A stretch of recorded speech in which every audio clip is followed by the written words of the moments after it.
Je bénis le peuple de Dieu qui est déjà là ce matin. Amen. Ce que je voudrais te dire, c'est que le jour de la célébration, sois prompte pour venir dans la maison du Seigneur. Et ne perds pas une partie de ce qui est fait. Donc ce que je voudrais, c'est de t'inviter à arriver avant que le culte ne commence.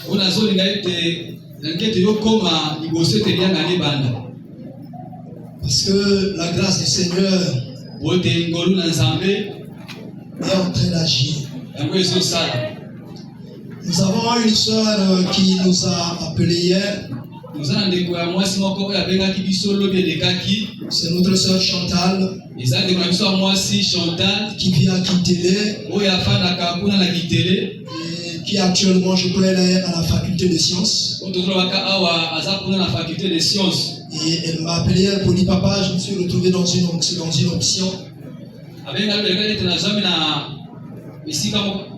où on fait des travaux dirigés chaque dimanche de 7h à 17h, de 9h à 17h. Papa, c'est la raison qui a fait que le dimanche dernier, je n'ai pas été là. Et donc vous comprenez le combat qui traverse le cœur de cette sœur.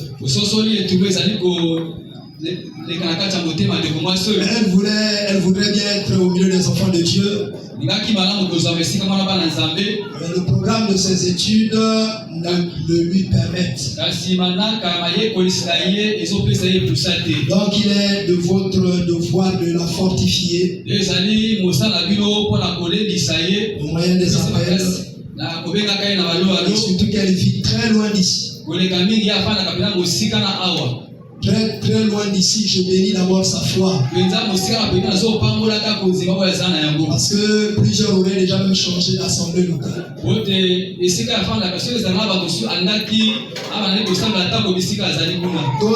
ne prieraient même plus. Nous avons aussi la sœur Nadège. Vous savez qu'elle souffre beaucoup. Notre prière, c'est que au temps fixé par Dieu, que Dieu la guérisse. Elle me disait l'autre jour que j'ai demandé à ma fille que si cela était possible, avant que tu partes à l'église, et conduis-moi dans un taxi. Et j'arrive à l'église. Je communie avec les bien-aimés. Et que je prenne un taxi pour repartir. Et je ne vous mens pas, elle souffre beaucoup. Son amour pour Dieu est intarissable. Donc c'est cela pour nous un sujet de prière. Chaque fois que tu t'agenouilles chez toi, rappelle-toi de la sœur Nadège de Kanza.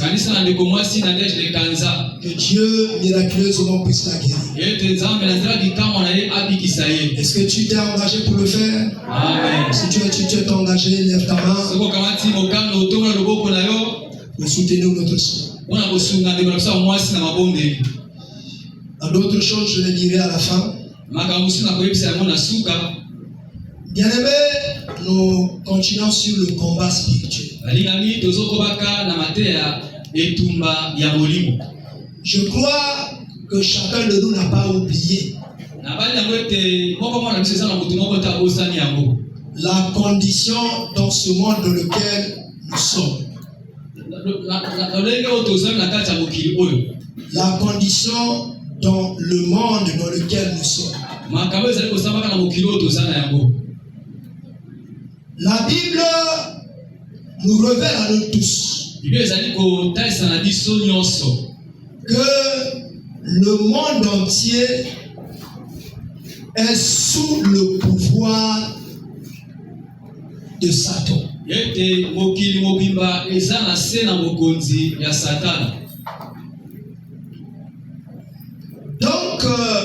Le monde entier est contrôlé par Satan. Et vous allez voir que la plupart des choses, et particulièrement les guerres entre les nations, sont nées des intérêts des uns et des autres.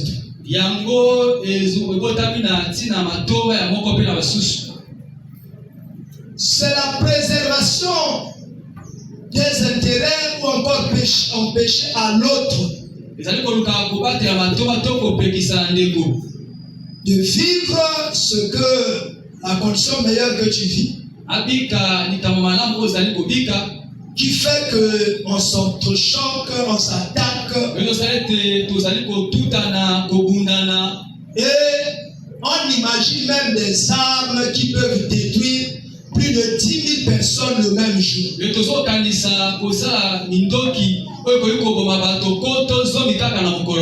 Vous savez, le monde est vraiment dirigé par Satan. Imaginez-vous qu'une ville bien construite, il y a un système de gouvernance du monde qu'on appelle le capitalisme. Et j'étais en classe d'économie à l'université parce que j'ai fait économie internationale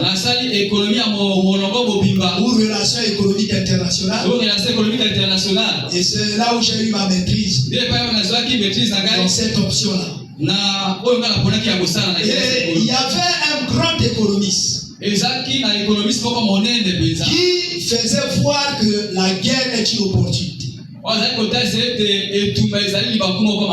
Tu vois, une opportunité, c'est quelque chose qui donne de l'avantage. Il dit que une fois qu'il y a la guerre, il y aura des opportunités de vendre des matériaux de construction. Il y aura des opportunités de recruter des ressources humaines. Il y aura des opportunités d'utiliser des ouvriers. Donc le niveau d'emploi augmente. Alors, le système qui dirige le monde qu'on appelle le capitalisme, de temps à autre, utilise cela. Lorsqu'ils trouvent qu'eux, ils n'ont plus grand chose à gagner, ils créent des conflits là, par là, ils détruisent des villes par là, ils détruisent je ne sais pas, des personnes par là. Et cela leur permet de prêter l'argent à ces nations qui ont été détruites. Et ces nations vont leur rembourser avec des intérêts.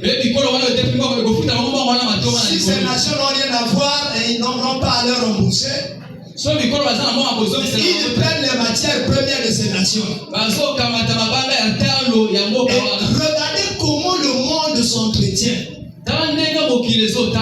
Le monde fonctionne sur la base du crime. Et est-ce que vous savez que le traité pour faire que les Africains soient esclaves est signé par un pape?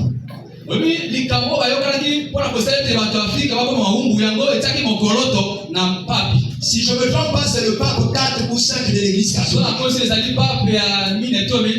Vous voyez un religieux qui signe un traité qui dit vous devez faire du mal aux Africains, les déporter. Et vous voyez, même lorsque nous parlons de la religion, c'est un monde contrôlé par le diable. Voilà pourquoi j'ai toujours dit aux gens, soyez vigilants. Les gens vont partout pour aller prier. Partout pour aller prier. J'ai entendu la sœur Béa dire un nom ici. Un frère qui s'appelait Voyons Voyons. Vous voyez, on est manipulé par le diable. Il faut que l'Éternel nous aide. En nous éclairant par sa parole, pour ne pas que nous soyons agités de gauche à droite. Nous puissions avoir une ligne de conduite qui nous aidera jusqu'à arriver au royaume des cieux. Vous savez, aujourd'hui, les pasteurs sont tombés dans un syndrome. Le syndrome de l'honneur. À cause de ça, on a commencé à fabriquer des plateformes. Et d'autres sont allés plus loin, à signer des pactes avec le monde des ténèbres. Et vous n'ignorez pas que plusieurs pasteurs sont en train de sacrifier leurs femmes. Parce que le diable n'accepte pas de consommer ce qui est moins cher. Il te demande toujours ce qui va te faire très mal. Il faut que tu payes cher par rapport à ce que lui va te donner. Dans ce monde, il n'y a rien pour rien. Oh non, il est de bon cœur. Il nous aide toujours. Sois vigilant. Tu ne sais pas ce qu'il va tirer de toi. Voilà pourquoi tout enfant de Dieu doit travailler de ses propres mains. Saisissez la plus petite des opportunités qui se présentent devant vous et exploitez cela. Ne continuez pas toujours à regarder les gens. Il y a des gens qui se vendent tout le temps. Dans notre famille, on a un poteau. Est-ce que vous le connaissez? Vous le connaissez par sa figure. Est-ce que vous connaissez son état d'âme?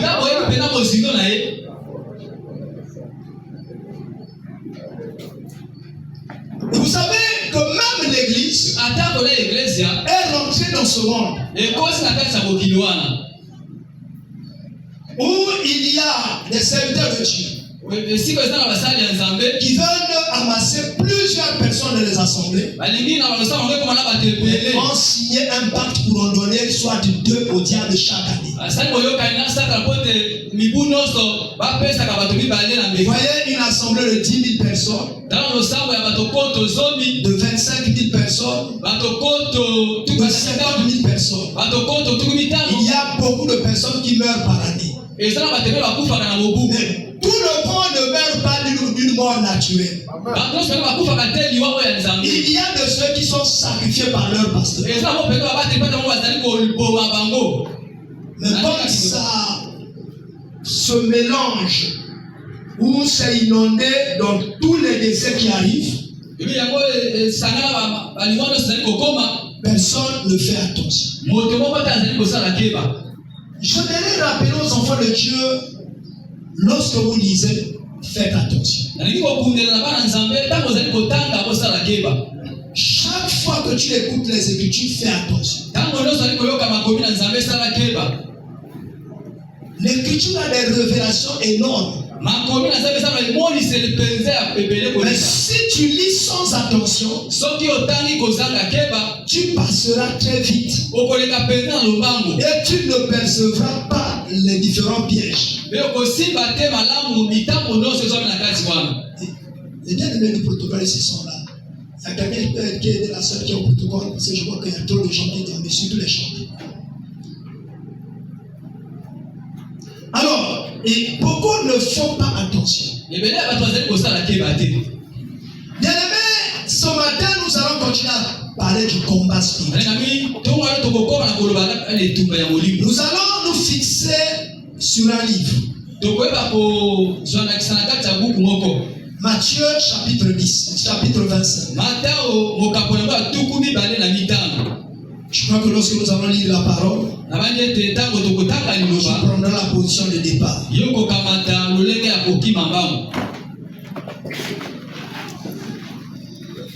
Matthieu chapitre 25.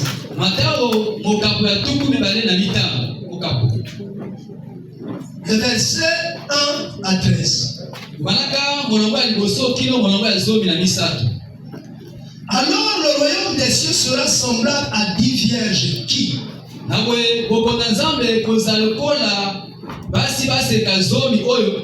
ayant pris leur lampe, allèrent à la rencontre de l'époux. 5 d'entre elles étaient folles et 5 sages. Les folles, en prenant leur lampe, ne prirent point d'huile avec elles. Mais les sages prirent avec leur lampe de l'huile dans des vases. Comme l'époux tardait, tous s'assoupirent et s'endormirent. Au milieu de la nuit, on cria, voici l'époux, allez à sa rencontre. Alors toutes ces vierges se réveillèrent et préparèrent leur lampe. Les folles dirent aux sages, donnez-nous de votre huile, car nos lampes s'éteignent.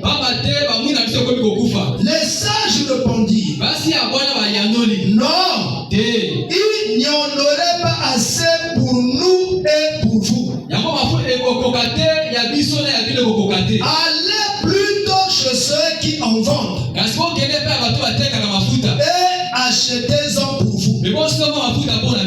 Pendant qu'elles allaient en acheter, l'époux arriva.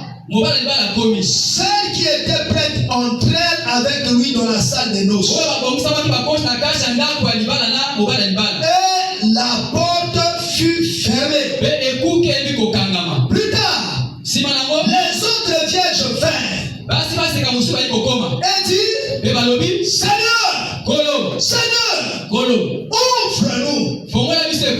Mais il répondit, je vous le dis en vérité, je ne vous connais pas. Veillez donc, puisque vous ne savez ni le jour ni l'heure. Bénissons la parole par nos acclamations.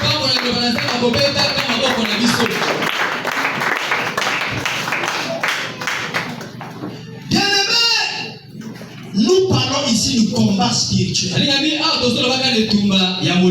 Et le texte que nous utilisons ce matin est celui qui nous parle des 10 vierges. Je veux que nous nous situions d'abord. Lorsque la Bible parle d'une vierge, c'est pas la même chose lorsque le monde parle d'une vierge. Lorsque le monde parle d'une vierge, c'est une femme qui n'a jamais connu les hommes de toute sa vie. Or que lorsque la Bible parle d'une vierge, il s'agit d'une personne, quel que soit son âge, quel que soit son sexe, quel que soit son niveau intellectuel, c'est une personne qui a développé une relation personnelle avec le Seigneur Jésus. Et vous savez que par la mort sur la croix, le Seigneur a séparé le passé avec l'avenir. Et parce que lorsqu'il est mort sur la croix, le rideau du temple s'est séparé en deux. Le rideau du temple se séparé en deux a anéanti la loi. Et afin que la loi soit accomplie par la révélation qui est consignée dans le Nouveau Testament. La loi qui condamnait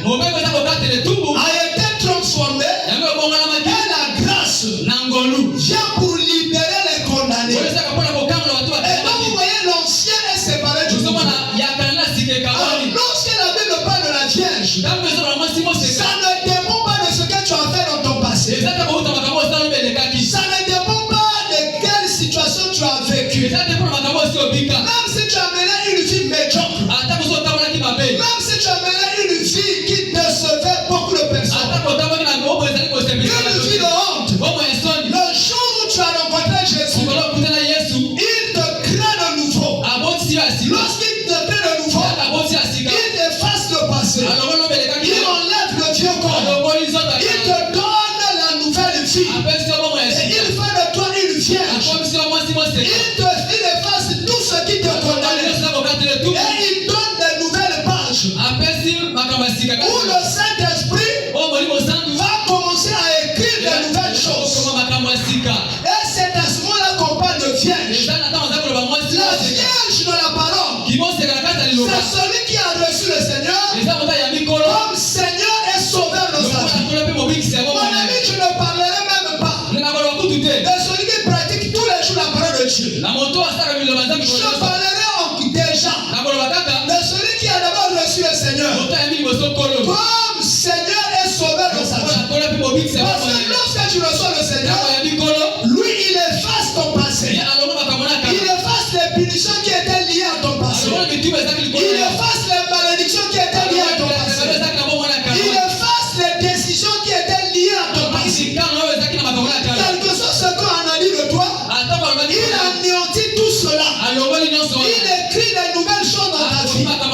Il fait que la promesse qui a été prononcée au royaume, il fait que le cri de la croix retentisse dans ta vie.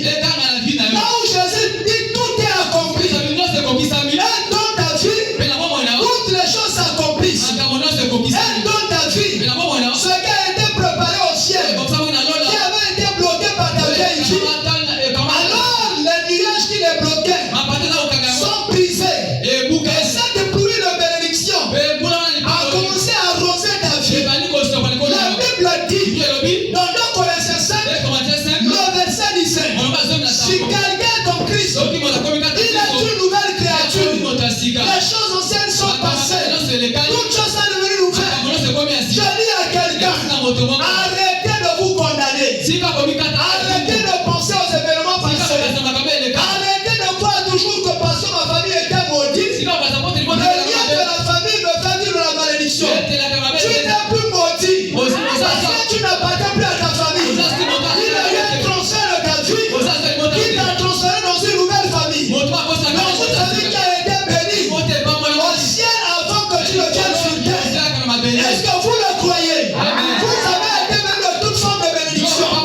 Ne dites pas que vous ne pouvez pas vous marier parce que beaucoup de gens dans votre famille ne se marient pas. Tu vas commencer à compter les histoires. L'arrière-grand-mère de notre arrière-grand-mère n'était pas mariée. Elle a fait seulement des enfants comme ça. Notre grand-mère s'était mariée. Notre mère s'était mariée.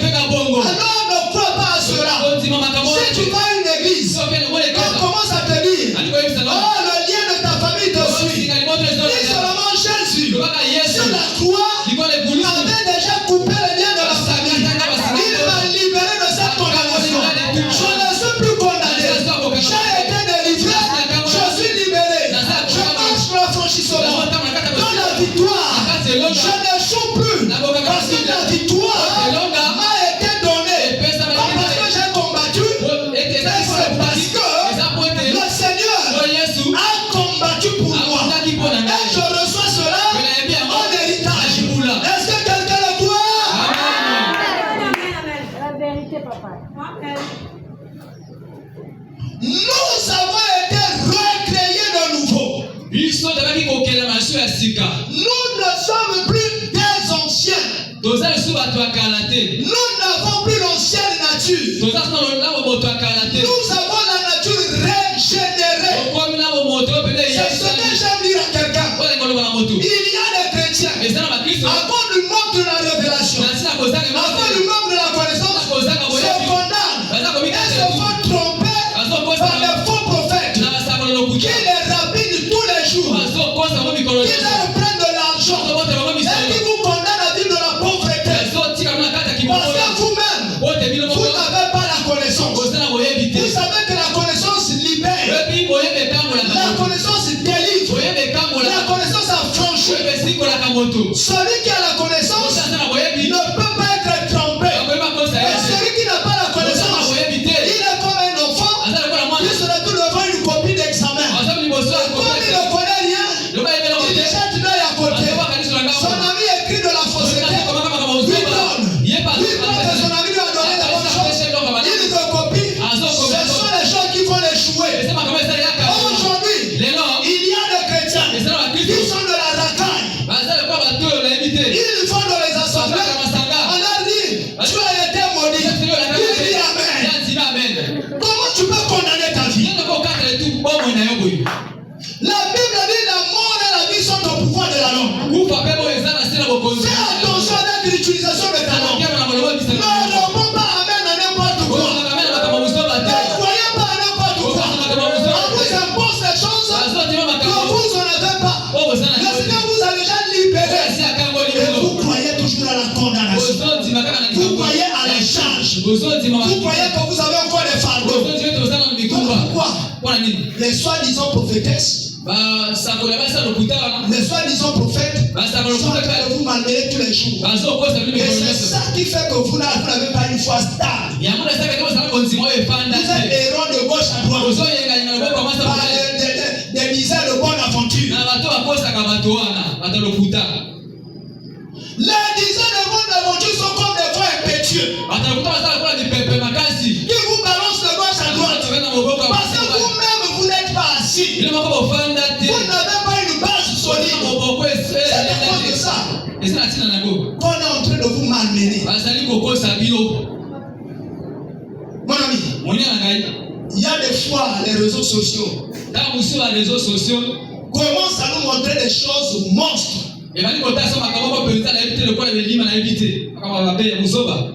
Tu vois un conducteur de prière à une intercession. Et à ces intercessions de distraction, les gens viennent nombreux. Il dit, mets ton ennemi par terre. Par la foi, on le pose. Il dit, piétine l'un des pieds. Chacun piétine. Piétine lui avec le deuxième pied. On le piétine. Piétine lui avec le troisième pied. Et c'est ton pied qui est en train de souffrir. C'est ton pied qui est en train de souffrir. Celui qui mène un combat spirituel ne mène pas le combat avec son corps. David a dit à Goliath, toi tu viens contre moi avec la lance et le javelot. Mais moi je viens mettre contre toi avec le nom de l'Éternel. Regardez la différence des armes. Les armes de Goliath étaient visibles. Mais les armes de David n'étaient pas visibles. Lui dit, je combats contre toi au nom de l'Éternel. Est-ce que tu peux voir un nom? Non. Est-ce que tu peux voir un nom? Tu ne peux pas voir un nom. Il faut que tu aies la révélation pour voir le nom de l'Éternel. Vous voyez? Si David n'avait pas la révélation, il allait avoir peur comme tous les autres Israélites. Même Saül qui est, comment je dis, Saul qui était le roi, lui il s'était retiré. Il est allé s'asseoir dans sa maison. Qu'est-ce qui a fait peur à Saül? Les armes que portait Goliath. Alors si David s'arrêtait à regarder la taille des armes de Goliath, à considérer le poids des armes de Goliath, lui aussi il allait reculer. David n'a pas regardé à cela. Il dit, moi je te combats au nom de l'Éternel. Le nom de l'Éternel c'est la parole révélée et manifestée. Est-ce que quelqu'un le croit? Amen. Mon ami, regardez les 10 vierges. Il y a des choses cachées là-bas. La Bible dit que ce sont des 10 vierges. C'est des gens qui ont eu une vie reformée. Il ne s'agit pas de la femme au sens physique. Il s'agit de la femme au sens spirituel. La femme au sens spirituel, c'est celui qui a reçu le Seigneur Jésus. Celui qui est loin du Saint-Esprit. Référez-vous toujours à Actes des Apôtres chapitre 1. Là-bas où la Bible dit, vous recevez une puissance. Le Saint-Esprit survenant sur vous. Et vous serez mes témoins à Jérusalem, dans toute la Judée, dans la Samarie et jusqu'aux extrémités du monde. C'est le Saint-Esprit qui fait le mariage entre Christ et une personne. Au-delà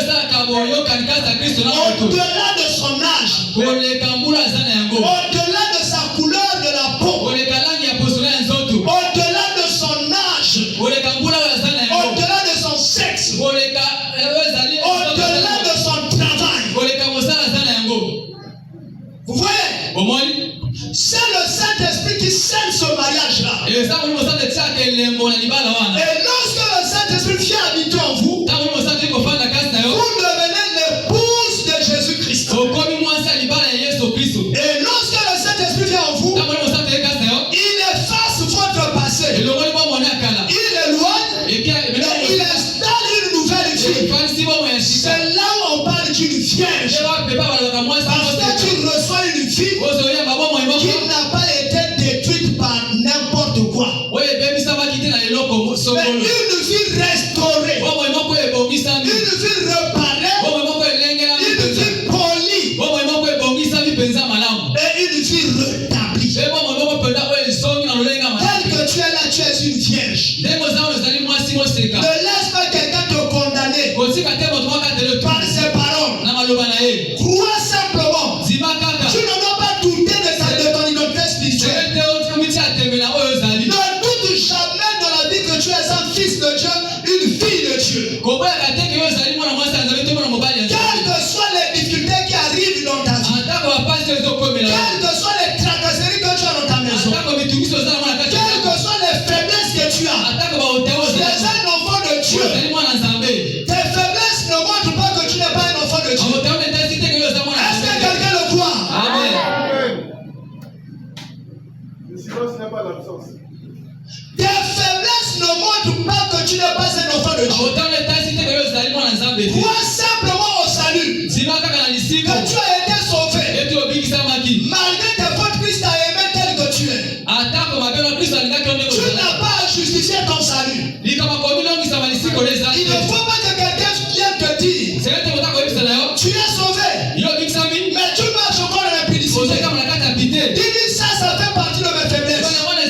Je sais que le jour où Jésus finira le travail de ma vie, il ôtera tout ça. Ça deviendra de l'histoire. On n'en parlera plus.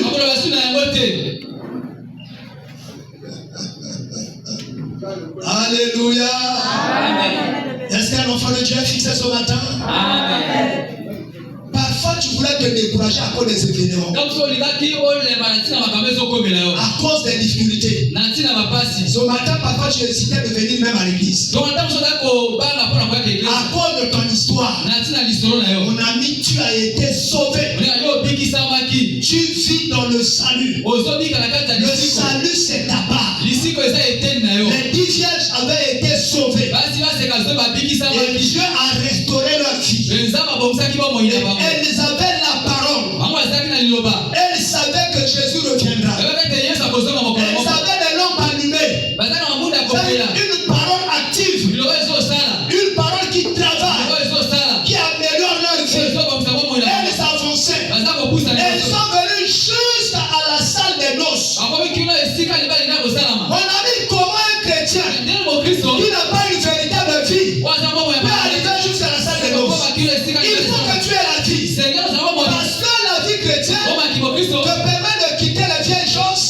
marcher un de. On ne fait pas tous les pas au même moment. C'est un pas après un autre.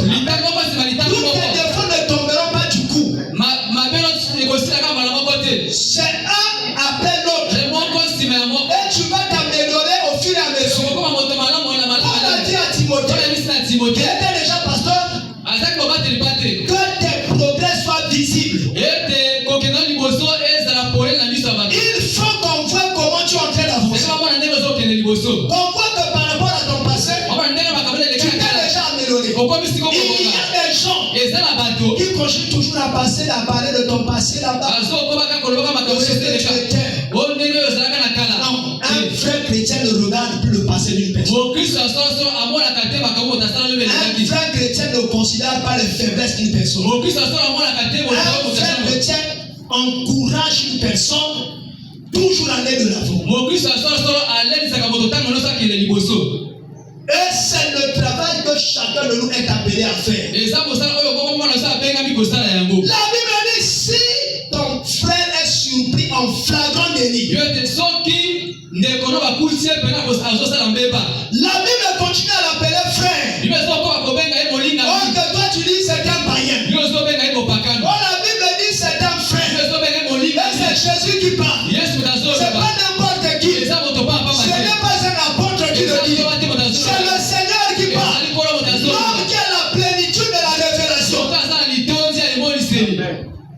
Toi tu vois aujourd'hui. Lui il voit le futur. Toi tu vois ce que tu es. Lui il voit ce que tu seras. Lui ne voit pas les choses comme tout le monde le voit. Dieu ne considère pas la chose de la manière dont les hommes les considèrent. Il considère l'avenir et non le présent. Et Jésus dit, si ton frère tu le trouves en flagrant délit, va vers lui, exhorte-le. Si ton frère t'écoute, ta soeur t'écoute, ramène-le et continue la marche. Mon ami, les 10 vierges avaient fait les pas. Les 10 vierges avaient couru.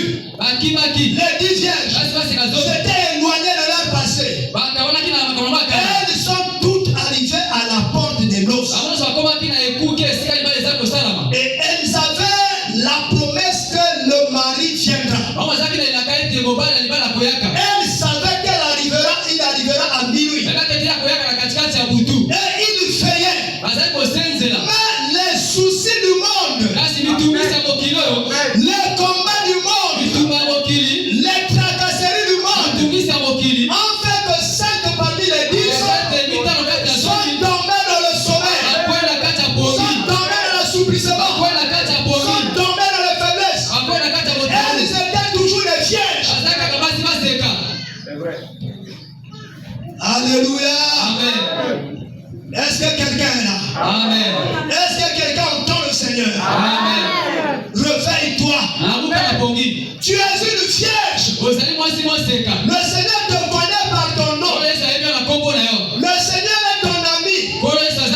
Il est ton compagnon de tous les jours. Ne te fais pas de soucis par rapport à ce que l'on dit de toi. Par rapport à ce que l'on confesse de toi. Tu n'es pas ce que les hommes disent de toi. Tu es ce que Dieu dit de toi. Si quelqu'un a la révélation qui dit Amen. Mon ami, tu n'es pas ce que les hommes disent de toi. Je m'en fous de ce que les hommes disent de moi. Ce qui compte pour moi, c'est ce que Dieu dit de moi. Qu'est-ce que l'Éternel dit de moi? Est-ce que l'Éternel me connaît? Est-ce que l'Éternel est mon ami? Est-ce que l'Éternel marche avec moi? Cela me suffit.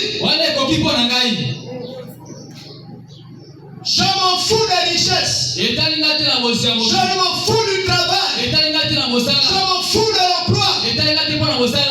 Moi, ce qui est nécessaire, ce que l'Éternel dit de moi. Travaillez à cela avec une entière persévérance. Que vous demeurez dans l'Éternel. Regardez, les 10 vierges étaient là. Alors mon ami, c'est là où on va commencer à parler du combat spirituel. Les 10 vierges étaient là, elles sont arrivées jusqu'à la porte. Là où l'époux devait arriver. Mais comme la trompette qui annonce l'arrivée de l'époux tardait à sonner, et les 5 sont tombés dans l'assouplissement. Maintenant, il faut que tu regardes. Quelles sont ces choses-là qui t'emmènent à l'assouplissement, qui font que ton niveau de prière commence à baisser?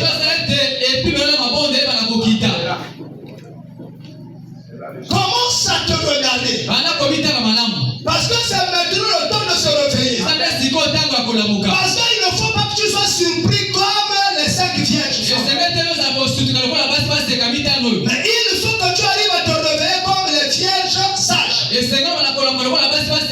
Parce que ça soit les vierges fortes, que ça soit les vierges sages, toutes les 10 elles sont tombées en assouplissement. Lisez bien la parole. Que personne ne puisse vous mentir. Toutes les 10 étaient tombées dans l'assouplissement. Mais les 5 autres sages s'étaient réveillés avant que l'époux n'entre. Alors il faut que tu fasses partie des sages. Tu ne dois pas te mêler dans les vierges fortes. Alléluia. Amen. Oh, mon ami, si tu sens maintenant que tu as un problème dans ton corps, tu peux même te mettre debout comme un protocole. Parce que nous sommes arrivés à une étape où tu dois te rendre compte. Tu ne dois pas faire partie des vierges folles. Parce que les vierges folles se sont levées après que l'époux soit passé. Contrairement aux vierges sages, qui s'étaient réveillées avant que l'époux ne passe.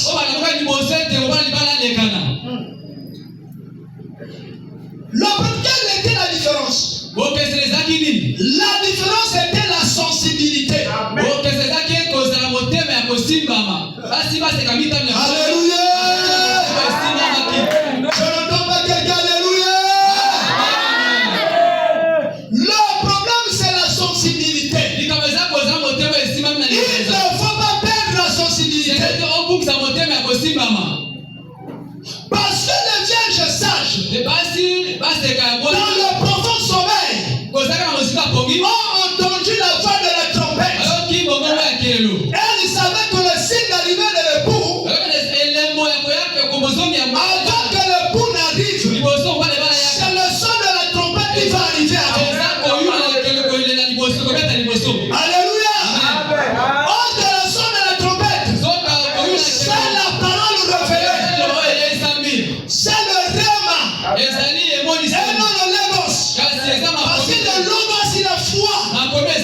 Tu lis mais ça ne t'interpelle pas. Tu lis mais ça ne te parle pas. Tu lis mais ça ne te permet pas de prendre le départ. Tu lis mais ça ne te permet pas de mettre debout. Il y a des gens qui lisent la parole de Dieu mais qui ne changent pas,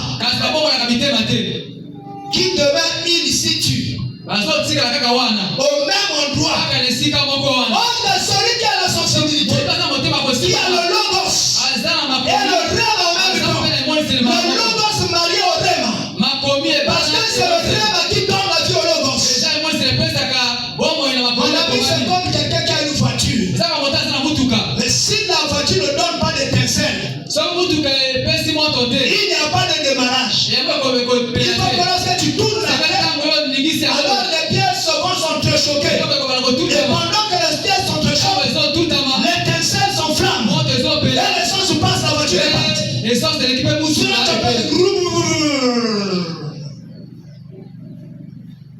Ça ne peut pas aller plus loin.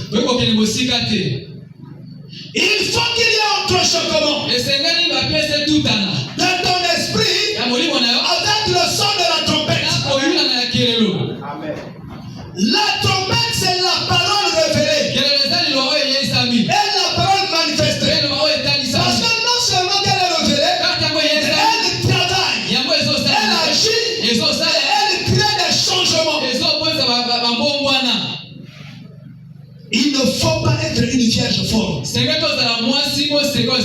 Sois une vierge sage. Tout le monde dans sa marche chrétienne connaît des moments de faiblesse. Il y a des jours où tu as du mal à prier, n'est-ce pas? Il y a des jours où tu ne peux pas te lever pour aller parler de quelqu'un de l'évangile du Seigneur. Il y a des jours où tu ne peux pas jeûner. Mais il faut qu'il y ait des jours où tu te réveilles. Tu dis estomac, je m'en fous de toi. Tu fais comme Timothée. Timothée avait des maux d'estomac. Cela ne l'a pas empêché de jeûner. Mon ami, si tu as des maux d'estomac, une maladie quelconque qui te retient, qui t'empêche de jeûner, c'est le diable. Commence à combattre cet esprit-là. Je combats l'esprit d'estomac qui m'empêche de jeûner. Je combats la fièvre qui est en moi, qui m'empêche de jeûner. Vous savez, il y a des jours, tu as programmé un jeûne. Tu te réveilles le matin, c'est une fièvre qui commence. Alléluia. Il faut que tu aies une foi vive. Tu dis fièvre. On va dans le jeûne. On va dans la prière. Tous ensemble. Toi, tu veux m'accompagner? Viens avec moi. Il faut que tu démarres tel que tu es. N'attends pas voir ta condition s'améliorer. L'erreur de plusieurs, c'est d'attendre l'amélioration de ta condition. Tu sens que ton corps est malade. Lève-toi. Viens à l'église avec la maladie. Viens tel que tu es. N'attends pas. Il y a d'autres qui attendent des moyens de déplacement. Aujourd'hui, je ne suis pas venu à l'église parce qu'il n'y a pas de moyens de déplacement. Est-ce que tu sais que le manque d'argent, là, parfois, c'est le diable qui a fait ça pour que tu le fasses? La parole qui peut te libérer. Il faut combattre le bon combat de la foi. Paul dit à Timothée, combat le bon combat de la foi. Parce que notre corps que nous portons là nous tire toujours vers le bas. Ma soeur, il y a des fois lorsque je regarde mon calendrier de travail, les nombreuses tâches que moi j'ai au travail, je dis, est-ce que le dimanche je vais pécher? Qu'est-ce que je vais dire? Je m'assois parfois et dis, oh Seigneur, est-ce qu'il y a un message? Il faut se faire violence. Il faut combattre la foi de ta chair. La chair te dit non, c'est pas possible.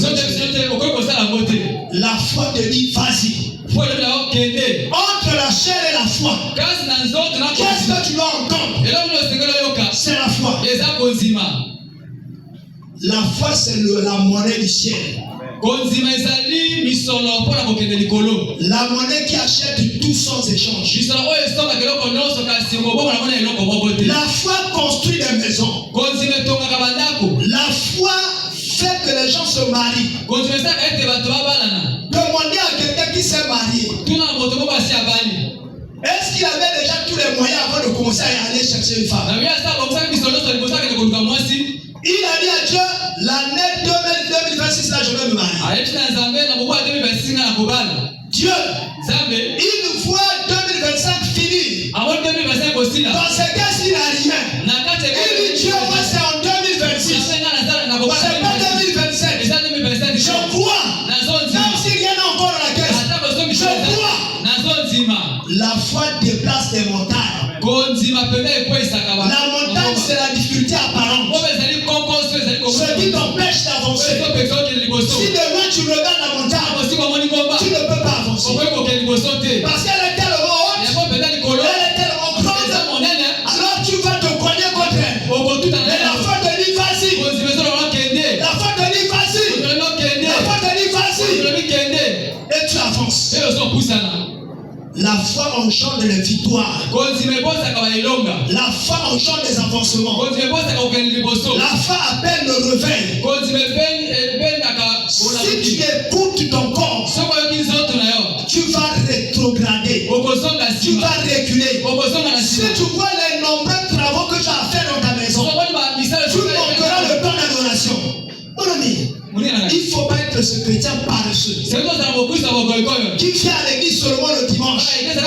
Est-ce qu'il y a une raison que tu viens à l'église de dimanche? Il faut faire violence.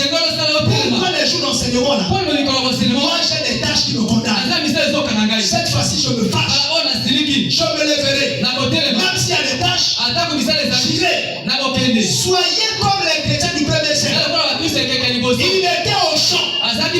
Pendant que l'heure du culte a sonné, il a laissé la houe. Tant pis pour les voleurs. Il a laissé la machette. Tant pis pour les voleurs. Il a tout abandonné. Il n'a pas cherché les nouveaux habits. Quand le jour où tu viens au culte, tu tournes le garde-linge. Tu rentres dans le garde-linge. Tu tournes le premier compartiment. Le deuxième compartiment. Mais tu es en train de chercher quoi? Le meilleur habit, c'est l'habit spirituel. C'est la foi. Le meilleur habit, c'est pas cet habit-là. C'est vrai que nous sommes dans la maison de Dieu. C'est un jour de fête. Il faut porter les bons habits. Mais si je n'ai pas les bons habits, moi j'irai avec le meilleur habit que j'ai dans mon corps. Ma foi. Ma foi, c'est mon habit spirituel. C'est mon meilleur habit. C'est mon habit de gloire. Parce que si ma foi est morte, même si je portais un costume, même si je portais une longue robe, si j'étais une femme, qu'est-ce que cela me donnerait le plus? Alléluia. Amen. La sensibilité, voilà.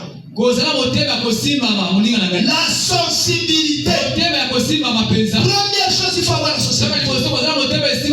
Il y a des gens là qui écoutent la parole comme s'ils n'écoutaient rien. Il y a des gens qui ne sont pas capables de dire amen. Oh, vous allez voir, il y a des gens qui sortent, qui disent alléluia. Et je me rappelle parfois lorsque je prêchais ici.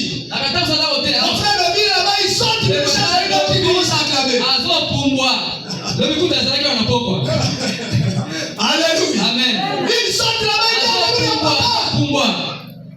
La sensibilité spirituelle. Est-ce que tu as une sensibilité spirituelle? Lorsque tu vois les choses dans ta maison, qu'est-ce que tu lis? Lorsque tu écoutes les écoutes sonner, qu'est-ce que tu lis? Lorsque tu regardes les réseaux sociaux, qu'est-ce que tu lis? Lorsque tu vois les cultes à la télé, qu'est-ce que tu lis? Il faut avoir la sensibilité.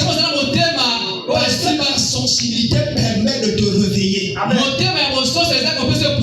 étaient 10, mais 5 se sont réveillés. Les 5 ont continué à dormir.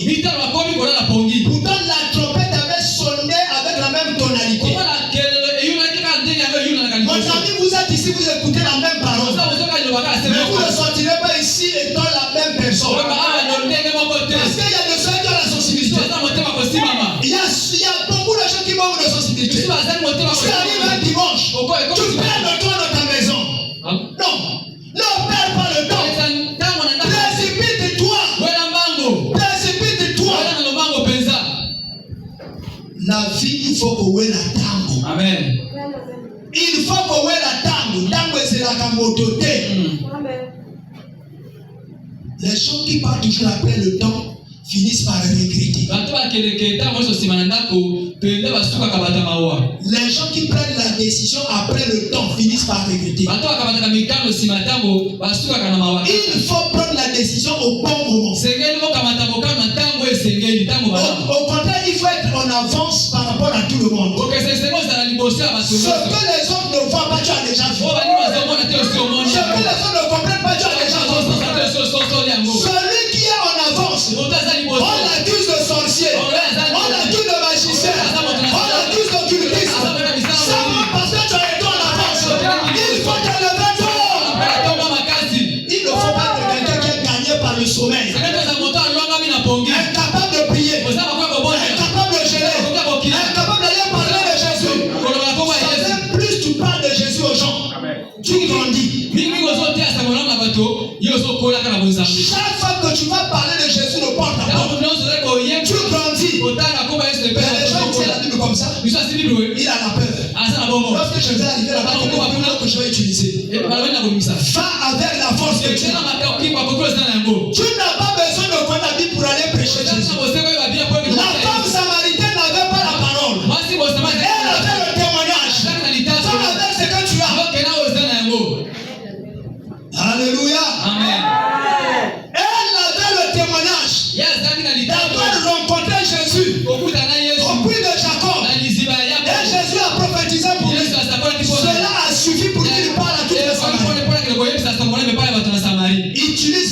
là.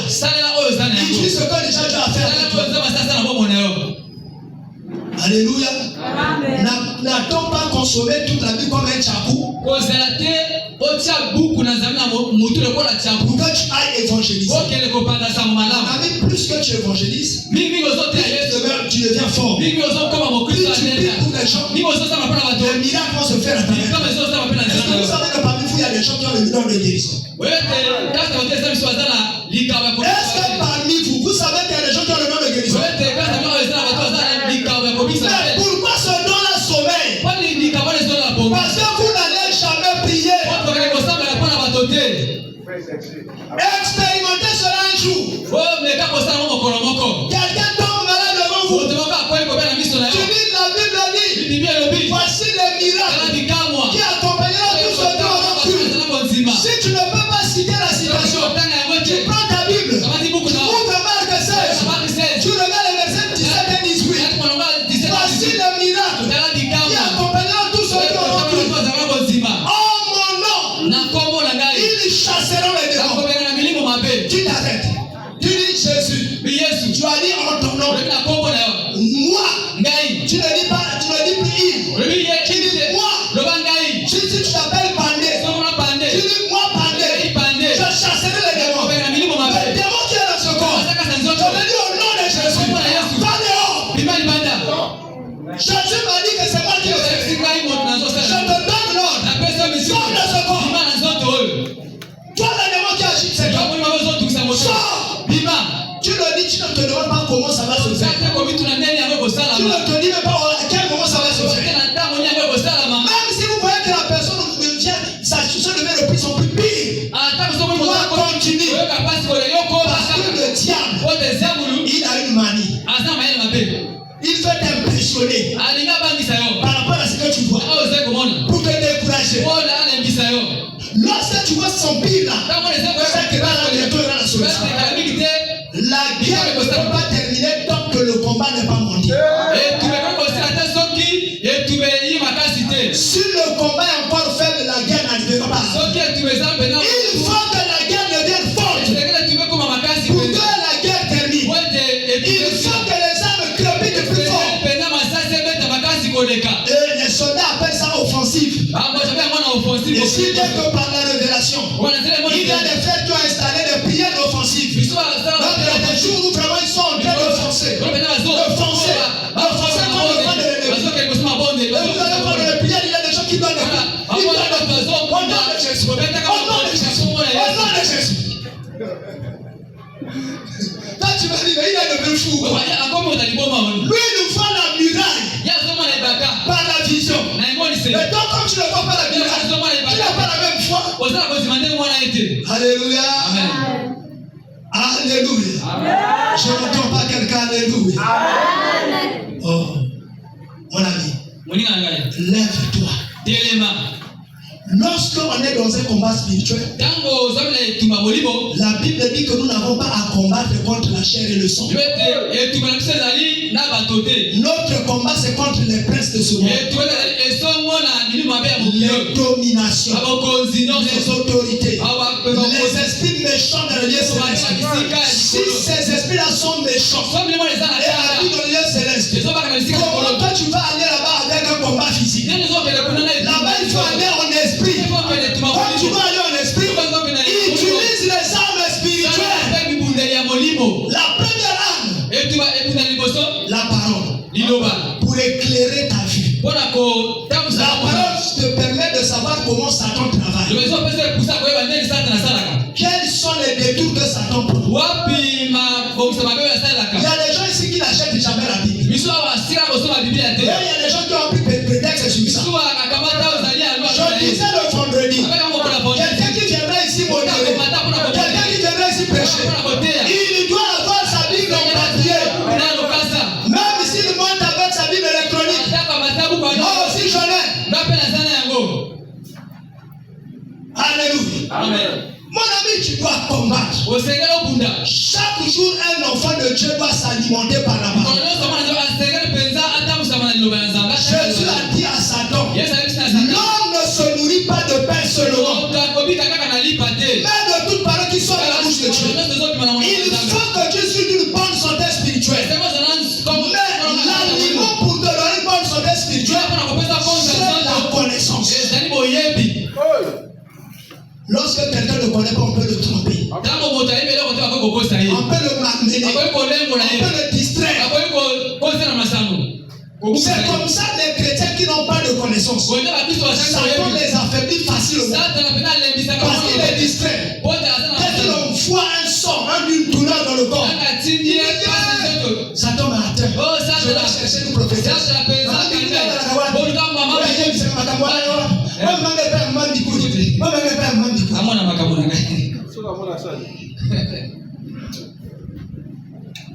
Alléluia. Amen.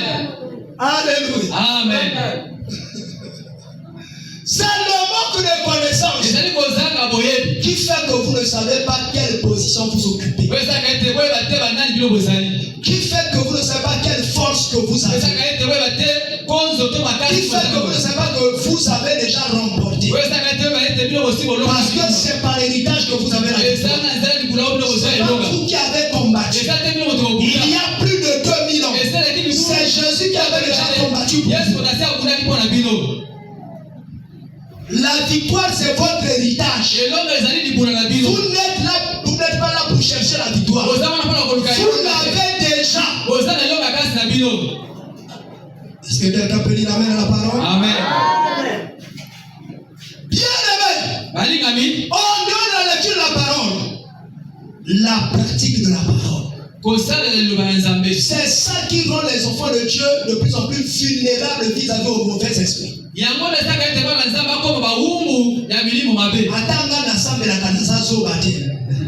Hein?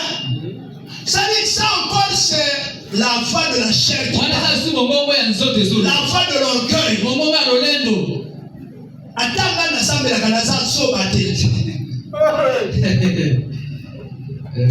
Ça c'est la voix de la chair qui parle. L'esprit des prophètes est soumis au prophète. Un enfant de Dieu est soumis à la parole de Dieu.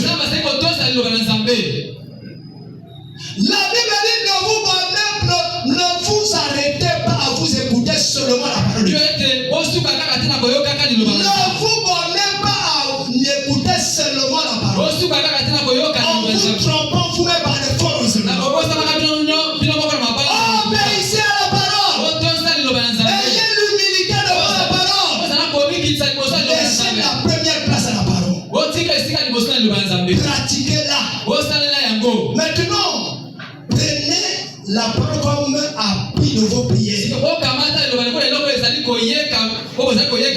prenons pas de prière efficace parce qu'il ne s'appuie pas sur la parole. Chapitre 2, verset 13. Si nous sommes infidèles, lui Jésus, il demeure fidèle. Car il ne peut pas se renier lui-même. Il y a une seule chose que Jésus ne sait pas faire. C'est faire le contraire de ce qu'il a dit dans sa parole. Il est esclave de sa parole. Lorsque tu pries, rappelle à Jésus ce que lui-même il a dit. Ne multipliez pas de vaines paroles. Les vaines paroles, ce sont des paroles qui n'ont pas de référence. Ce sont des paroles qui ne s'asseyent nulle part. Ce sont des paroles qui n'ont pas d'appui. Rappelle à Jésus. Tu as dit, voici les miracles qui accompagneront tous ceux qui auront cru. Oh mon nom, ils chasseront les démons. Seigneur, moi, tu as promis que je chasserai les démons. Maintenant, il y a un démon devant moi. Je l'ordonne de partir au nom de Jésus. La Bible dit qu'ils saisiront des serpents. Vous voyez? Amen. La Bible dit qu'ils saisiront des serpents. Vous tomberez dans des situations très difficiles. Ils vous feront croire que vous allez tomber dans une difficulté grave. Mais Dieu vous sortira de là. La Bible dit lorsque le peuple crie, l'Éternel entend. La prière est un cri. Un cri de secours. Il faut utiliser la prière.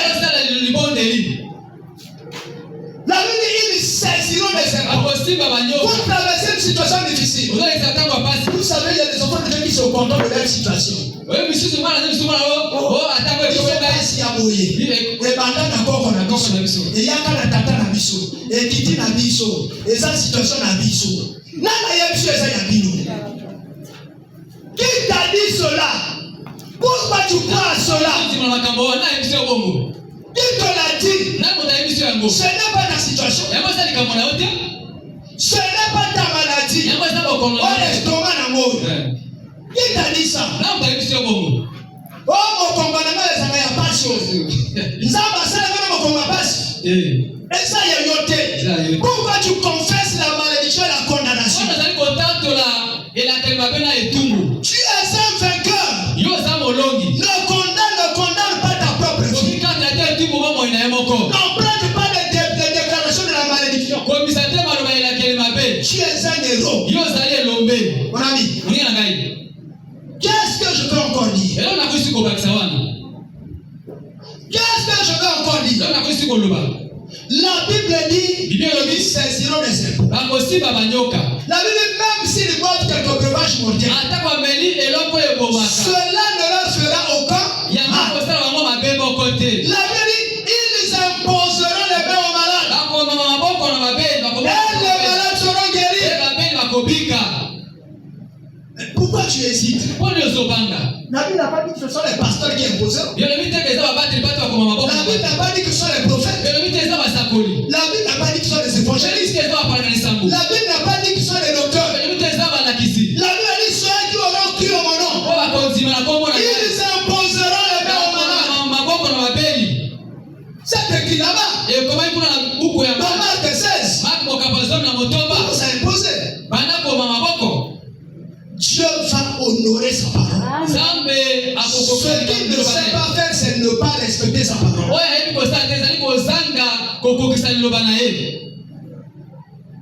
Mon ami, attention. Vous devez veiller. Veiller de manière permanente. Pour ne pas tomber dans l'assouplissement. Pour ne pas accepter les choses inacceptables. Pour ne pas laisser le diable vous malmener. Vous êtes héritier de la victoire du Seigneur sur le diable. Vous ne devez pas oublier cela. Même le fils prodigue, il s'est rappelé que même moi je me trouvais ici dans un pays où il y a le manque. Mais chez mon père, même les esclaves ont du pain. Je dois repartir vers mon père. Ton retour, c'est de retourner à la promesse. C'est de retourner à la parole. C'est de retourner à ce que tu as dit. Et de l'utiliser.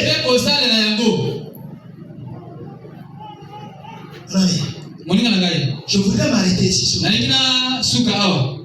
Tu n'es pas une vierge folle. Mais tu dois utiliser les armes spirituelles. La Bible fait toutes sortes de prières. Il fait des prières simples. Il fait des prières avec jeûne. Il fait des diverses prières.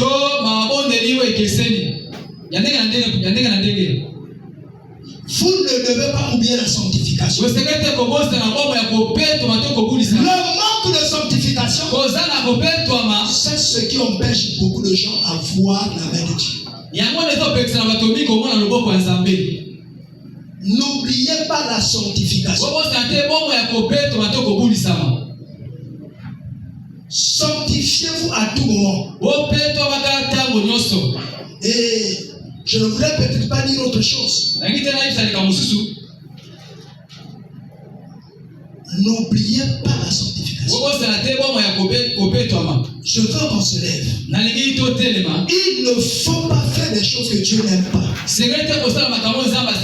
Le manque de sanctification te pousse à faire des choses que Dieu n'aime pas. Cela est écrit dans Proverbe chapitre 6. Les versets 16 à 19. Il y a les yeux hautains. Il y a la langue menteuse. Il y a les mains qui répandent le sang innocent.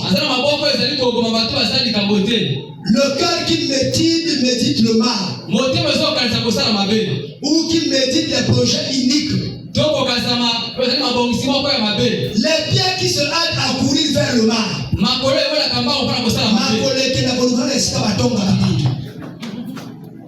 Et si vous mettez un solo, il faut éviter ça. C'est ce qui t'empêche de voir la gloire de Dieu. Il faut éviter le faux témoignage. Ne témoigne pas ce que tu n'as pas vu. Ne sois pas un faux témoin. Sois un témoin juste. Et ne sois pas parmi les gens qui excitent les querelles.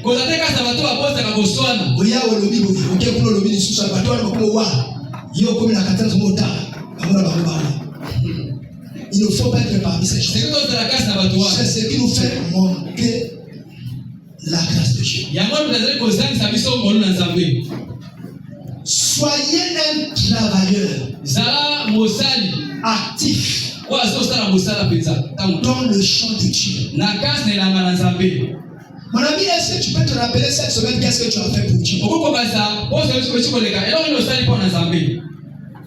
Quelle est une démarche que tu as entreprise pour Dieu? Sois un travailleur infatigable pour Dieu. Un travailleur du Seigneur aime les batailles. Là où il y a des montagnes, il rentre en prière. Il dit Dieu, je me donne 2 semaines pour renverser cette montagne. Je vais faire de telle attitude. Vous voyez? Et quotidiennement, vous devez utiliser les armes spirituelles. Lorsque vous allez repartir chez vous, lisez Ephésiens 6. Et c'est ça que vous allez commencer à travailler. Molimo